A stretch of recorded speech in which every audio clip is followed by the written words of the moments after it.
Aja mbokk yi ñu ma leen ko doon xamale suñuy ñaari gan ñoo ngi ci plateau bi li ñu war a waxtaanee nag tey mooy ndaw yi xam ne dañ leen di jëlee fii ci bitim réew suñu amee seen baccalauréat ba pare yenn saa yi ñuy dem ca bitim réew ngir yeggalee fa seen jàng ñan ñoo leen war a mën a topp ci njàng googee nag ci plateau bi am nañ fi waa parents d'élèves ak kii xam ne mooy Assane Gueye moom yore ab agence bu jëm ci préinscription topp ci yow la ñuy tàmbalee ginnaaw ba ma la nuyoo ba pare njàqare gi xam ne moom la way juru soxna Siti Diary Sow di dundu doon loo xam ne képp koo xam ne way jur nga rek te nga yore doom tamit muy jàngi ci bitim réew mën nañoo xalaat ne nekk na ci yow waaye li ma bëgg xam déjà mooy procédure yi xam ne moom la ñuy def yenn saa yëpp way jur yi ti ko def ngir yóbbu seen doom ngir mu dem jàngi ji bitim réew mu nekk Maroc France Italie yeneen dëkk yoo xam ne dañu dongo sénégalais yi bëri nañ fa nan lay jaaree su fekkee doonul loo xam ne da ngeen koy yóbbu ca ministère ci ministère ak direction des bourses xam ne yenn saa yi ñooy joxe bourse nguur gi. asalaamaaleykum mbokku Sénégal maa ngi leen di nuyu di leen ziar di leen jox seen wàccuwaay di ziar yi leen waa ITV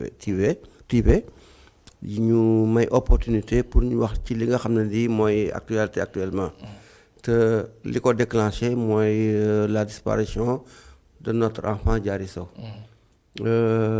di wax rek ne d'abord bala may tàmbali dara rek damay ñaan yàlla mi nga xam ne dara tëwul te mën na lépp sa sañ ñëpp yàlla na feeñal xale boobu ndax xale boobu ñàkk feeñam perte la ci Sénégal perte la ci Afrique mais perte la ci l'humanité entière ndax suñu borom mooy dogal ay mbiram dem def la mu def ci xale bi di ñaan yàlla mu lafal ko cat te mu feeñal ko bu loolu yëpp wooyee xam naa ne ci biir waxtaan bi ci biir débat bi daanu waxtaan ci les responsabilités des uns et des autres loolu xam naa daañu ñëw ci biir loolu yëpp mais comme que dañuy soog tàmbale rek damay nuyoo di la wax ne man dama ñëw fi pour teewal fii la fédération nationale. waaw mais loolu moom laa doon laajaale maanaam lu jëm ci mbirub yóbbu ndaw yi.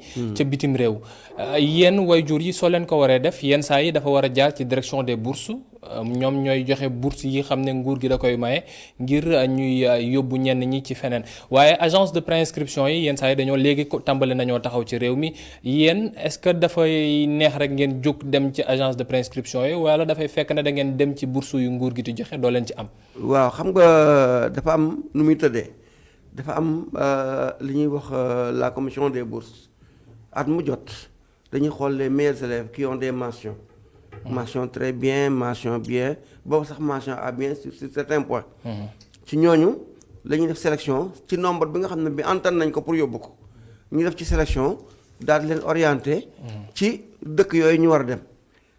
di ci sax privilégié nag les séries scientifiques.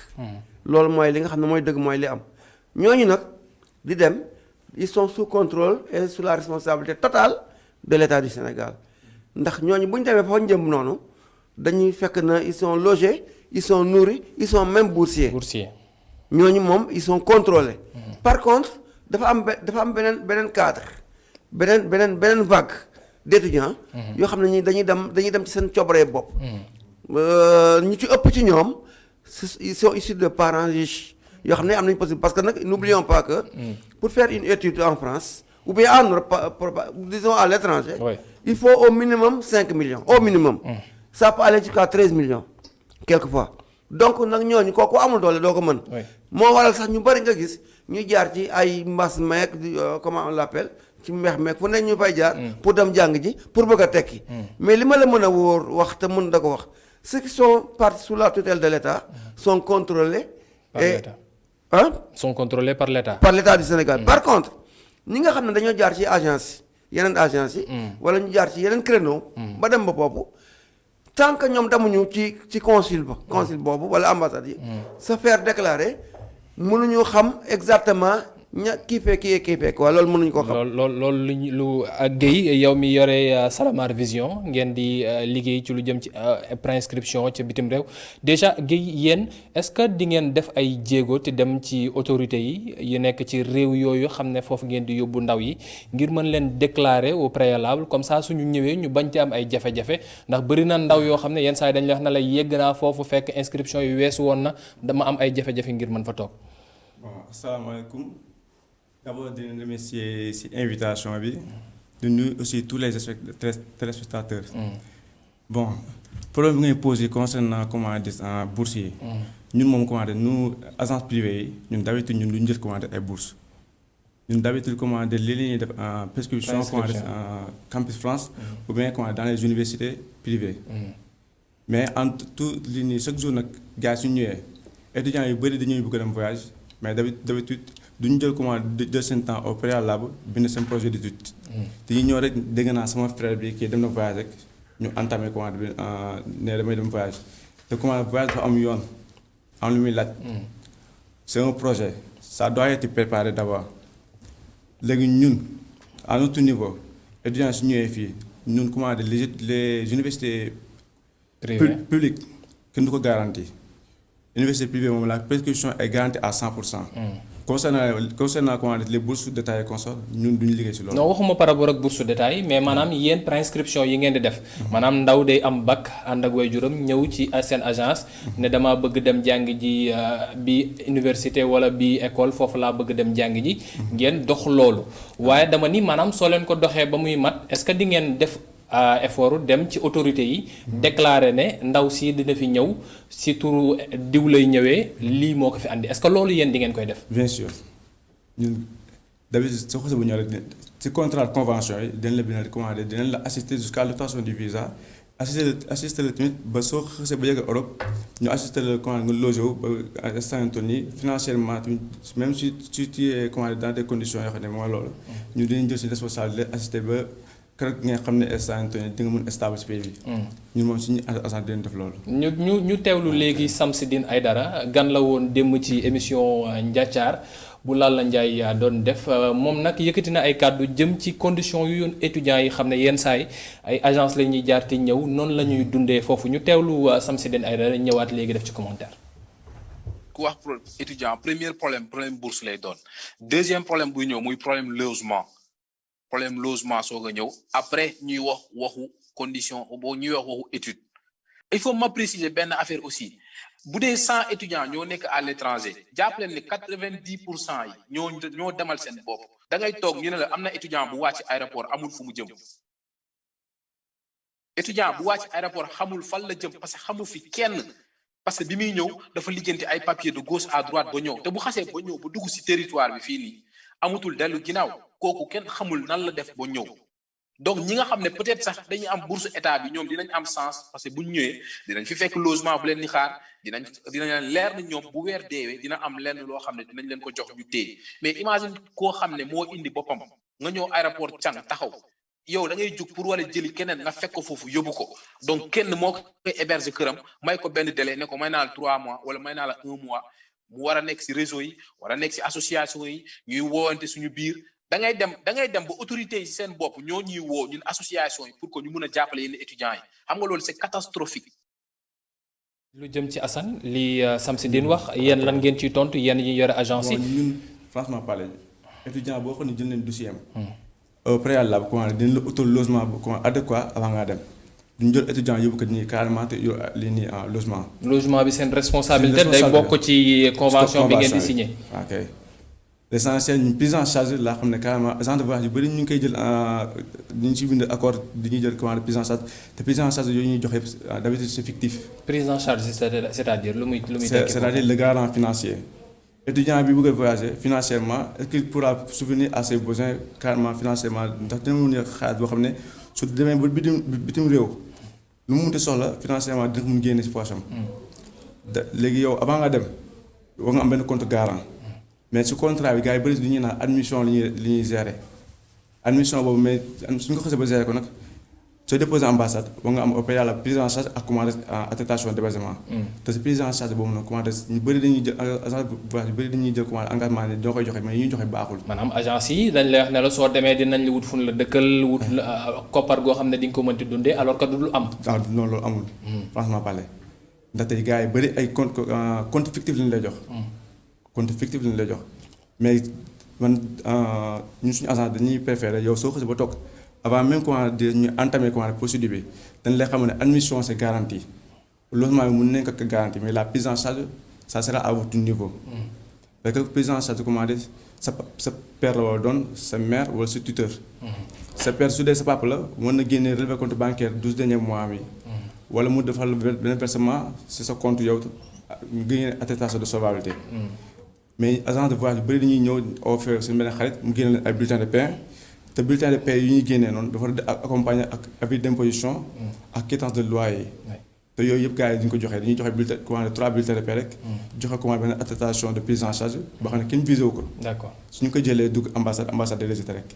d'accord monsieur Top lu Samsidine wax ak li Assane wax yenn saa yi lu jëm ci bëgg dem sa doom am na baccalauréat mu dem bitim réew jégal ma dem bitim réew yeggali ji fa jàngam est-ce que responsable di waajur yi tamit yenn saa yi du nekk ci ginnaaw ci lu jëm ci compte yi ñuy wax garant yi ñuy soxla wala suñu demee ba yegg foofu fan la ñu war a dëkk ak fu ñu war a fanaan.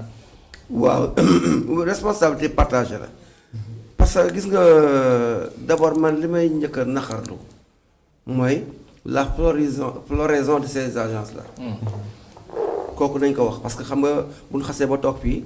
toogal fi ndongo yi ak parents d'élèves bi nañuy wax lu nit ñi mën a dégg. gis nga agence yi dañ leen war di contrôler ñu xam yan agence kii est quoi. agence boo xam ne bii mën nañ laa nax fii jox la ay faux papier. ba nga fexe ba xale ba dem nekk dans des conditions yoo xam ne déplorables. lu ko fa jot ëllëg sa responsabilité day engagé te pour la plupart du temps dañuy daw. kon dañoo war a xool yan agence dañuy agréé. pour ñuy def liggéey bu mel noonu beneen bi aussi mooy les parents d'élèves je ne parle pas des parents d'élèves affiliés à notre fédération. parce que nous sommes une fédération organisée et responsable. mais parents d'élèves en général rek. waaye mais je parle des parents d'élèves en général. ñooñu de responsabilité bu mag a mag 80% de la responsabilité ci ñoom la. ndax dama jaakaar ne mënoo jur sa doom moo ki jur doomam di ko bàyyi muy dem ci géej gi. di ko bàyyi muy jaay sa c'est la même chose rek. c'est la même chose parce que bu l'avez envoyé à l'aventure. aventure nga ko yónnee xam nga lu mu koy fekk ndax nga dem ci réew mu dem mel ni tugal wala réew yu mel noonu nga yebal fa sa doom xamu fa kenn muy trimballer à gauche probablement day devenir am na ñoo xam ne dañuy devenir am na loo xam ne Samsidine wax ko. am na ñoo xam ne ils deviennent même des clochards. dañuy dem ba xam ne bii dañuy dugg ci problème mu dara yu xamul dañuy dugg. parce que dañuy dem ba xam ne il ne savent plus à quel sens se vouer loolu nag.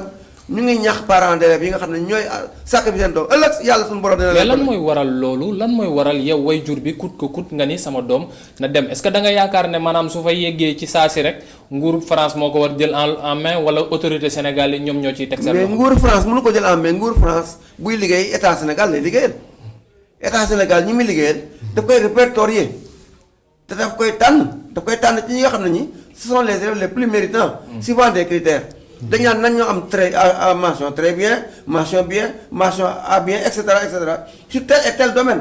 mu am nag ordre de priorité actuellement ñun nous sommes membres de la commission des bourses.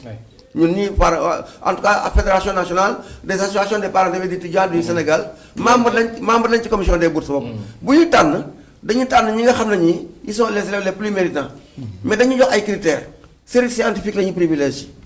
buñ pare et cetera. mu ngi dépendre nag ci pays ba nga jëm mais ci may waxal par contre li may wax par exemple mooy agence comme yaa leen fi teewal man ci yow laay waxal. parce que tey yaay interlocuteur parents d'élèves yëpp tey yow la ñoom yow la ñu mën a wax. est-ce que seen faute la tamit est-ce que seen faute la. ñoom am na à 100%. waaw am nañ ci responsabilité parce que responsabilité yaa ngi wax sànq ne c'est partagé mais waajur yi maanaam ku jël sa doom ne da nga koy yóbbu à plusieurs kilomètres de toi est-ce que jarul yenn saa yi tamit ngay dox lépp li ci yéen ndax yenn saa yi bu njëkk ba sax dañ la daan wax ne su demee nañ wax tuteur ba ci tuteur bi muy dal wala ca ka muy nekk. je vais vous raconter raconter benn anecdote. En tout cas la fédération nationale des associations de parents d'élèves et étudiants du Sénégal bi nga xam ne Bakary Badiane moo ko jiite. ñun on a eu à recevoir des plaignants au niveau des étudiants qui sont à l'extérieur pour di ñu wax ay conditions yu précaires yu ñuy dund.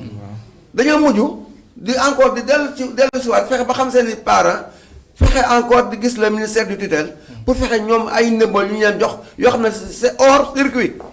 parce que j'appelle ça hors circuit parce que ñi nga xam ne ñoo bokkoon ci circuit bi ñooñu déjà envoyé nag ce sont des boursiers mais tout compte fait. mais lan mooy andi loolu. ay Sénégalais lan mooy andi loolu laa bëgg xam exactement responsabilité bi yéen da ngeen jàppoon ne waajur yi soo leen ko génnee rek xale bi ndimbal bi dina ko fekk si foofu. ci tubaab yi wala da ngeen bëgg kut njàng mu nekk foofu. ngeen war a xam nga société dañ ko war a organiser.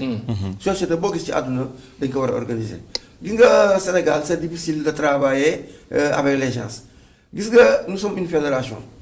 qui regroupe plusieurs entités. dañuy waxtaan. ñun nous sommes représentés dans les 14 régions et les 45 départements du Sénégal. dañuy wax nañu waajuru ndongo yooyu ñun pour ñu mën ko jël porter le plaidoyer là il faut que ces parents là viennent s'affilier à notre fédération. su ko defee kuy dem ak kuy toog ñu mën ko xam. su ko defee ñun ak ñoom dañu ànd ak ñoom bu ëllëgee ñu porter garantie ci loolu. parce que bu ñuy dem ci fa agence yooyu di def seen pré-inscription wala seen inscription. ñoom dañuy xam ne ñi am na ñu nekk ci seen ginnaaw. te ëllëg si lu ci sooxee lu nekk dañu leen di attaqué.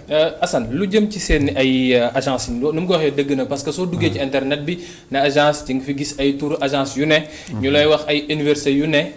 dem nañ fi ba yenn ak daara yu kawe yi commencé ti wax na non loolu amul ci amuñu ay partenariat ak tel wu tel. nan ngeen déjà yéen organiser woo seen biir laataa ñu yegg si ci soo leen su xale bi demee ba yegg France lu jëm parce que même su feesee suñu weesoo liiti logement bi ak ngeen wutal ko préinscription est-ce que yéen seen mbir foofu la seen liggéey foofu la yam. non c'est-à-dire ñun suñu xasee ba utal école utal logement agence bi kese moom mënul jël en charge de tous les étudiants.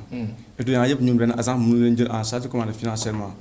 moo tax avant même de consigne la convention l'accord dana leen xamal carrément ñun admission les jëral des logements mais prise en charge.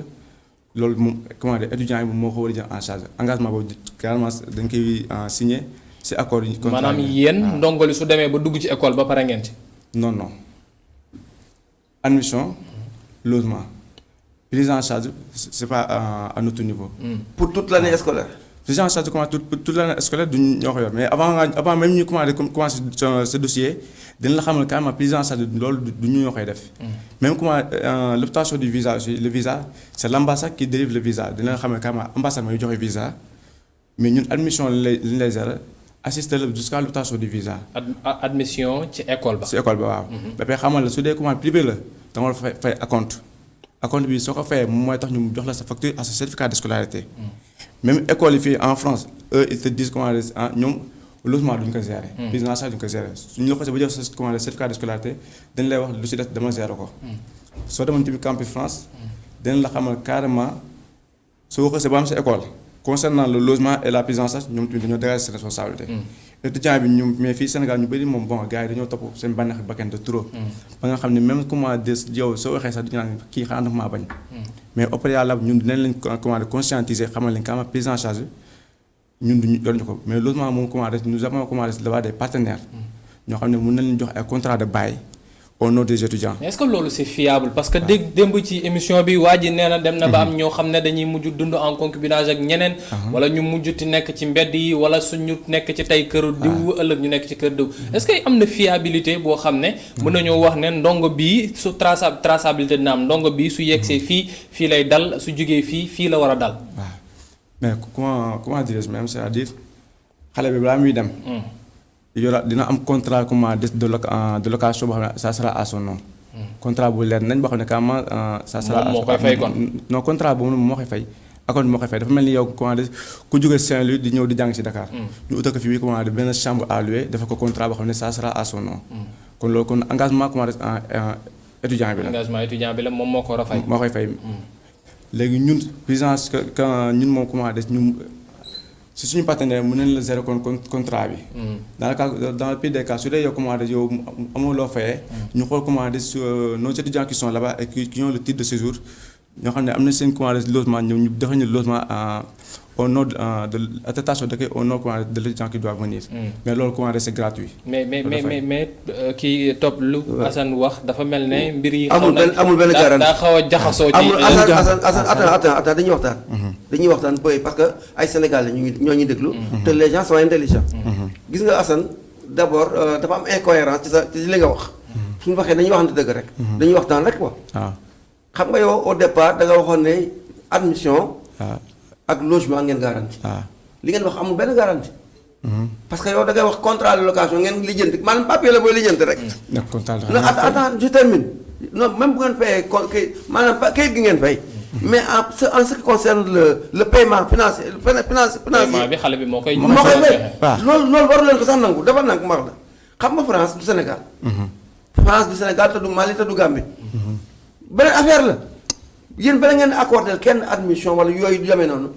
bala ngeen dugg sax ci ay contrat de location seen responsable dafa engagé wala ngeen am garantie boo xam ne bii toute l'année scolaire xale bi day am fu mu dëkk parce que Samsidine li mu wax nii man daf ma tiital.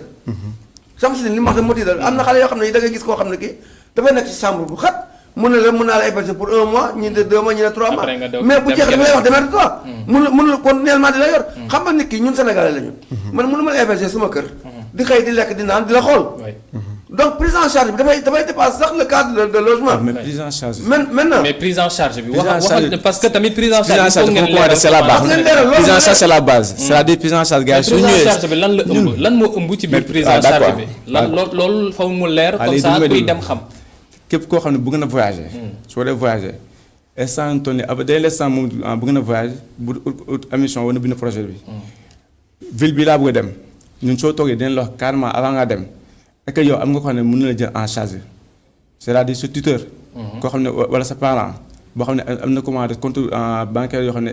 mën na la accueillir soo fa yegsee. prise en charge c'est-à-dire mooy financièrement waaw léegi su dee sa parent la moom war na génnee relevé compte bancaire 12 derniers mois dem si gestionnaire de compte mu defal ko attestation de prise en charge boo xam ne c'est visé. dans le cas contraire su dee commandé kenn si benn tuteur la. tuteur boobu noonu au préalable da lay jox 3 bulletins de paiement.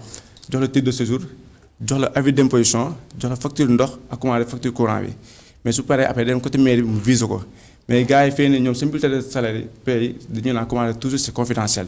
ñu la bëgg a jox dañuy gis benn agent de voyage léegi-léegi nii mu lijjanti benn bulletin de paie bulletin de paie bi su ko jëlee au niveau de l'ambassade ñoom instant ni ñoom suñu xasee ba gis 3 bulletins de salaire rek gis attestation prise en charge ñun ñuy jël ñun après suñu nekk si ñoom mais avis d'imposition dafa war a dugg quittance de loyer dafa war a dugg facture ndox dafa war a dugg mais gars yi bëri nag dañuy ñëw di génne ay compte fictif di ko jaayee mais ñun suñu agence soo ñëwee dina la xamal carrément ñun prise en charge ñun nous préférons commander étudiant bi ay parents ñu tëjee ko benn compte versé ko benn commandé 3 à 5 millions.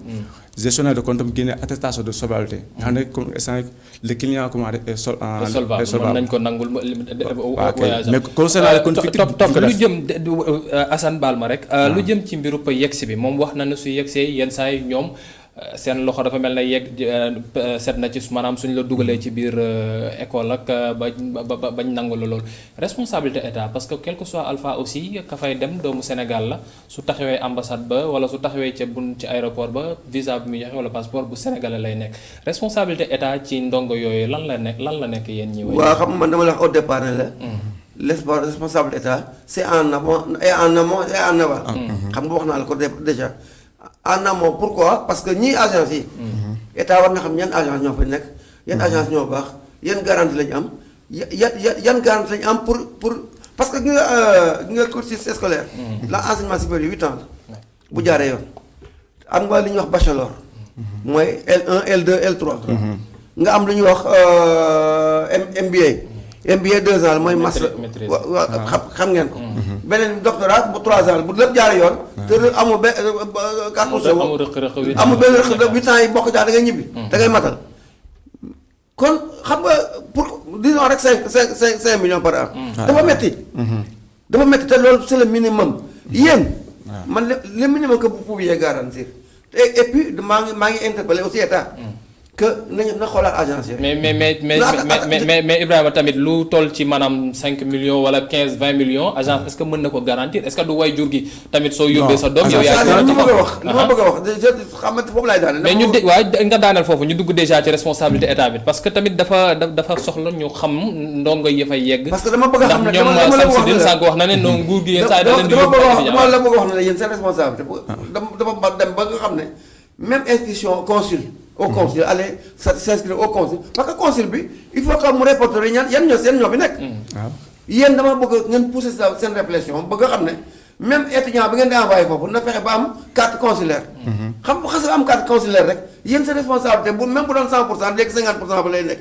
parce que dafay nekk en prise en charge ci état. parce que et l'état. waaw parce que xam nga Sénégal mooy état bi rek.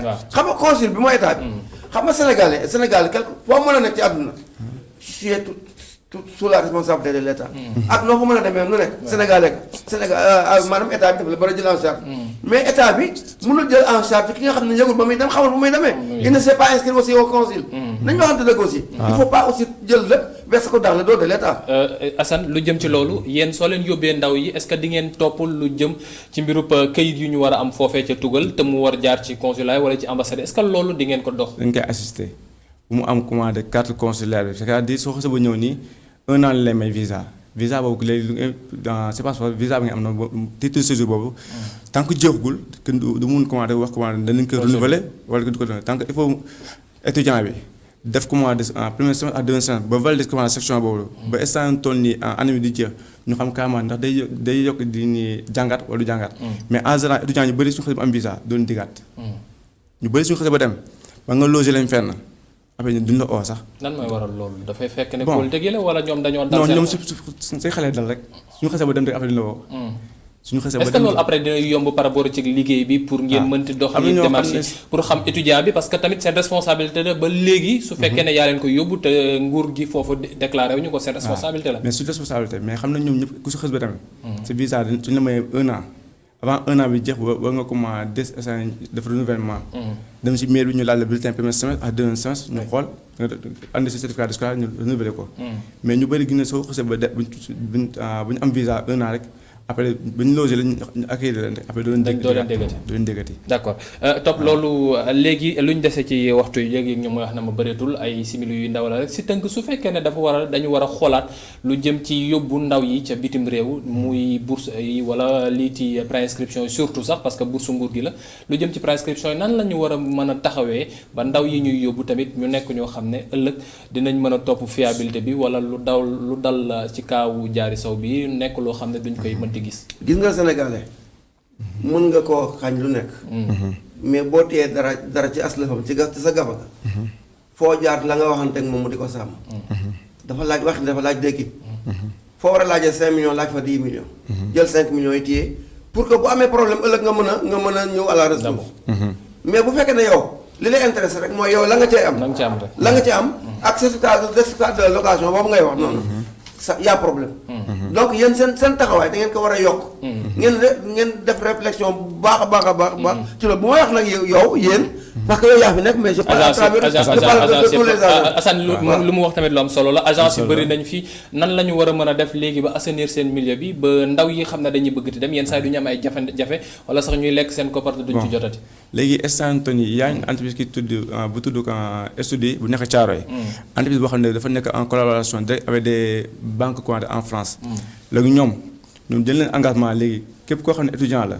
bëgg dem voyage. ñoom mën nañu ko tëjee foofu compte. defal ko versement. léegi mais avant ñuy. bon loolu publicité la mais wax ma léegi maanaam lu jëm ci factuel maanaam su fekkee da ngeen waroon am liggéey goo leen xam ne yéen agence yi. war ngeen ko def déjà parce que yéen yaa leen di principaux concernés yi xale yaa leen koy jëlee fii yóbbu ko fële. donc lan ngeen war a mën a def ci tënk rek laataa ñoo dem ci journal bi. bon lu ñu mën def instant yi ñun agence yi. nañu bàyyi comment des compte fictif yi ñuy jox étudiants yi. parce que loolu tas yaakaar la. gars yi koy joxe yëpp avant comment étudiant yi déposer ambassade ñoom xam nañ carrément étudiant ko may. waaw loolu moom nañ koy sóoraale bu baax daal. kon fii un dernier mot. waaw li ma bëggoon rek mooy ci concernant Diary Sow. maa ngi lancé un appel à l'état du Sénégal. c'est vrai que nag def nañ effort yu bari. nit ñi teg nañ si bët mais dama bëgg ko xam ne doomu tubaab moom bu dee woon Sénégal. voilà dans la semaine qui suit dinañ ci taxaw nañ interpellé le gouvernement français. nañ ci taxaw parce que doomu jàmbur la yaakaar nañ ne ñëpp dugg nañ ci parce que waa France ñu ngi ciy wax bu baax mbokk yi li mooy li leen andiloon tey ci digg bi ñu waroon waxtaanee lu jëm ci sunu ndongo yi xam ne dañuy yegg fële ca tugal ngir mën faa yeggale seen i njàng nan lañ leen war a mën a taxawoo ak responsabilité kan moo ci engagé su ci jafe-jafe amee ñu amoon mbégte dalal Ibrahima Top bu FENAPES ak kiiti Assane Gueye bu Salamar Vision agence de préinscription mbokk yi jërë ngeen jëf léegi le 19h45 avec Adama Nouchkaba